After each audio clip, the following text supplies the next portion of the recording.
Hello students, class 12th political science की class में हम लेसन सेकंड स्टडी करेंगे era of one party dominance. इसमें हम प्रोमिनेंट पॉइंट डिस्कस करेंगे और ये हमारा फर्स्ट वीडियो है। तो हम टॉपिक से स्टार्ट करते हैं। सबसे फर्स्टली है the constitution was adopted on 6 नवंबर 1949। हमारा कॉन्स्टिट्यूशन अडॉप्ट किया गया था 6 नवंबर 1949 में एंड साइन 24 जनवरी 1950 और साइन किया गया था 24 जनवरी 1950 को। It came into effect on 26 जनवरी 1950 और जो हमारा कॉन्स्टिट्यूशन पूरी कंट्री में इम्प्लीमेंट किया था वो है 26 जनवरी 1950 को।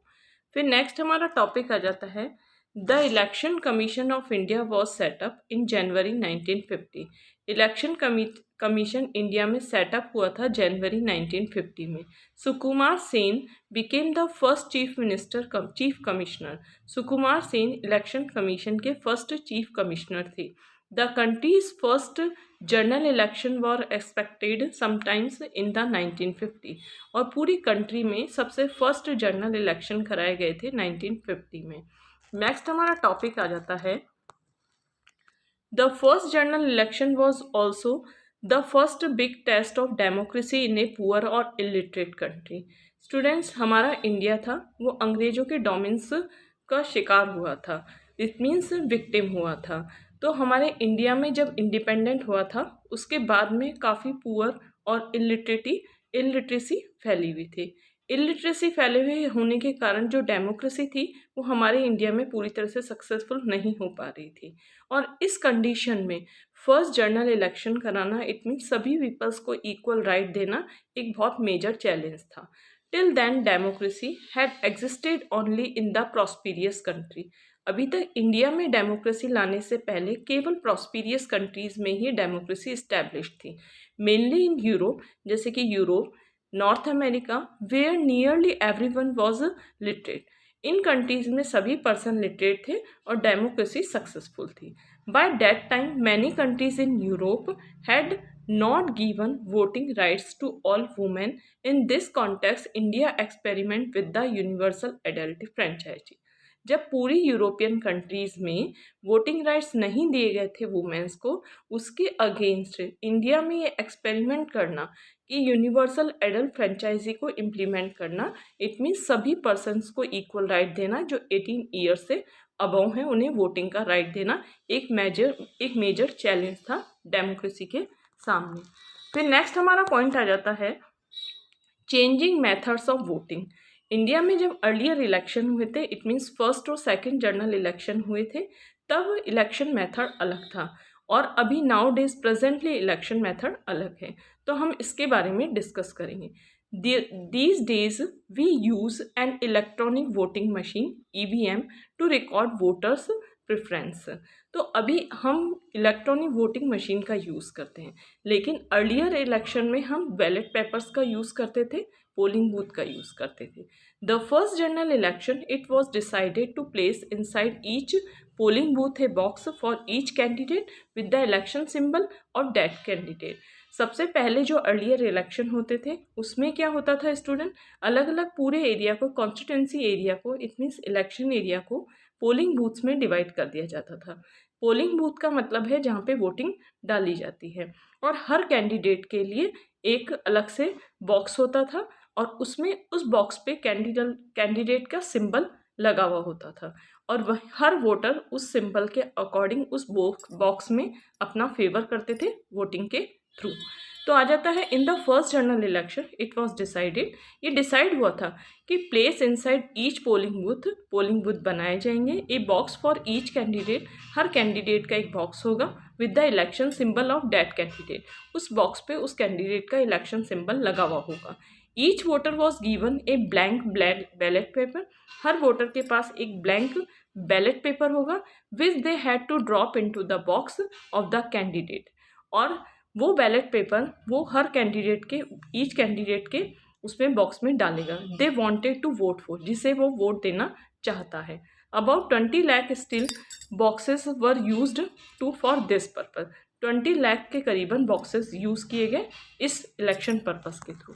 फिर नेक्स्ट हमारा आ जाता है after the first 2 election this method was changed.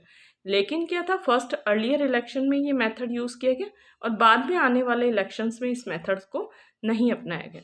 Now the ballot paper carried the names and the symbols of all candidates. The voter was required to put a stamp on the name of the candidate they wanted to vote for. This method worked for nearly 40 years. लेकिन अभी क्या method चल रहा है, ये ballot paper होता है, उसमें कैंडिडेट के नेम और सिंबल्स होते हैं और फिर क्या किया जाता है, अगर मान लो कि हमें कांग्रेस को वोट देना है तो हम कांग्रेस के नाम के आगे अपना स्टैंप लगा देंगे। स्टूडेंट, ये बैलेट पेपर है। जैसे कि मान लो लोटस है तो लोटस में बीजेपी का साइन है, तो हम अगर मान लो कोई पर्सन बीजेपी को देना चाहता है वोट तो बीजेपी के साइन के सामने अपना स्टैंप लगा देगा। इसी तरह अगर कोई पर्सन कांग्रेस को देना चाहता है अपना वोट तो कांग्रेस के सिंबल के आगे अपना स्टैंप लगा देगा। फिर नेक्स्ट हमारा आ जाता है, ये जो इलेक्शन मेथड है वो 40 ईयर्स तक कैरिड है। Towards the end of the 1990 के एंड तक the election commission started using the EVM. Election commission ने ईवीएम यूज़ किया, electronic voting machine. By 2004 the entire country has shifted to the EVM. पूरी country में 2004 से पूरी country में EVM जो इलेक्ट्रॉनिक वोटिंग मशीन है का इलेक्शन प्रोसेस स्टार्ट किया गया। नेक्स्ट पॉइंट हमारा जाता है, the election had to postpone twice. अभी तक इलेक्शन 2 बार पोस्टपोन हो चुके हैं। Finally held from October 1951 to February 1952। Earlier time में इलेक्शन 2 बार पोस्टपोन हो चुके थे, लेकिन अक्टूबर 1951 से लेकर फरवरी 52 तक इलेक्शन कंडक्ट कराए गए।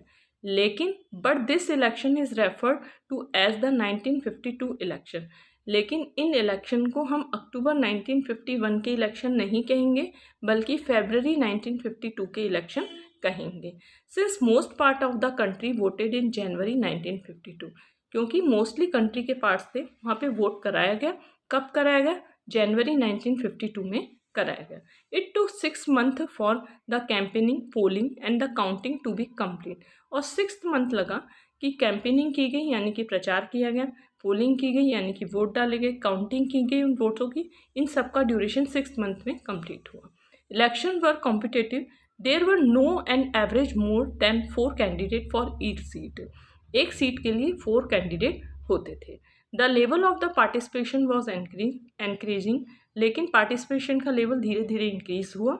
मोर than half of the eligible voters turned out to the vote on the day of election. आधे से ज़्यादा एलिजिबल वोटर्स ने वोट डाला इलेक्शन में। फिर नेक्स्ट हमारा आ जाता है मौलाना अब्दुल कलाम आज़ाद। मौलाना अब्दुल कलाम आज़ाद का रियल नेम है Abdul Kalam Moinuddin Ahmad, scholar of the Islam. It means ये इस्लाम को फॉलोअर थे, इस्लाम को मानते थे। Freedom fighter and Congress leader, freedom fighter थे और कांग्रेस लीडर थे। Proponent of Hindu Muslim unity, और उन्होंने हिंदू मुस्लिम यूनिटी को फैलाया था। Proponent of Hindu Muslim unity, oppose to partition, Hindu Muslim जो इंडिया पाकिस्तान का पार्टीशन उसके अगेंस्ट थे। And member of constituent assembly, और कॉन्स्टिट्यूंट असेंबली के मेंबर थे। Education minister in the first cabinet to free India. India जब इंडिपेंडेंट हुआ था तो इंडिया इंडिपेंडेंट हुआ था उस टाइम में जब फर्स्ट कैबिनेट बनी थी तो उसके एजुकेशन मिनिस्टर थे मौलाना अब्दुल कलाम आज़ाद। फिर नेक्स्ट हमारा आ जाता है India's general election of 1952। India में जनरल इलेक्शन कराए गए जनवरी 1952 में। Became a landmark in the history of democracy all over the world. ये इंडियन हिस्ट्री में, इट मीन्स पूरे वर्ल्ड की हिस्ट्री में डेमोक्रेटिक के लिए एक इम्पॉर्टेंट पॉइंट था कि इंडिया में सबसे पहले 1952 में इलेक्शन कराए गए। फिर है it was no longer possible to argue that democratic election could not be held in condition of poverty or lack of education। लेकिन इससे ये बात साफ नज़र आने लगी, शो करने लगी कि पॉवर्टी और एजुकेशन के बिना डेमोक्रेसी किसी भी एरिया में सक्सेसफुल नहीं हो सकती है।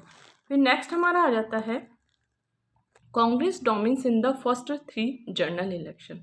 इट मीन्स क्या मतलब है स्टूडेंट कि पहले 3 जनरल इलेक्शन में केवल और केवल कांग्रेस का डोमिनेंस था। इट मीन्स कांग्रेस ही एक अकेली पावरफुल ऑर्गेनाइजेशन थी और अपोजिशन में कोई भी स्ट्रॉन्ग पार्टी नहीं थी। यही रीज़न है कि जवाहरलाल नेहरू 15 ईयर्स तक प्राइम मिनिस्टर रहे थे। फिर नेक्स्ट हमारा पॉइंट आ जाता है राजकुमारी अमृत कौर, एक Gandhian and the freedom fighter. राजकुमारी अमृत कौर एक गांधी जी को मानने वाली थी, गांधी जी की फॉलोअर थी और फ्रीडम फाइटर थी। Belong to the royal family of Kapurthala. Kapurthala में एक रॉयल फैमिली से राजकुमारी अमृत कौर बिलोंग करती थी। Inherited Christian religion from her mother. Inherited यानी कि फैमिली में उनकी मदर थी क्रिश्चियन रिलीजन को मानने वाली। Member of the constituent assembly. Rajkumari Amrit Kaur constituent assembly की मेंबर थी and minister for health in independence India's first ministry. India जब इंडिपेंडेंट हुआ था तो फर्स्ट कैबिनेट जब ऑर्गेनाइज हुई थी तो उसमें हेल्थ मिनिस्टर राजकुमारी अमृत कौर थी। फिर नेक्स्ट हमारा आ जाता है सोशलिस्ट पार्टी। तो स्टूडेंट्स, हमने अपने फर्स्ट वीडियो में lesson second era of the one party dominance study किया था अपने फर्स्ट वीडियो। हम अपने सेकेंड वीडियो में era of the dominance part single dominance party का रेस्ट पार्ट स्टडी करेंगे सेकेंड वीडियो में।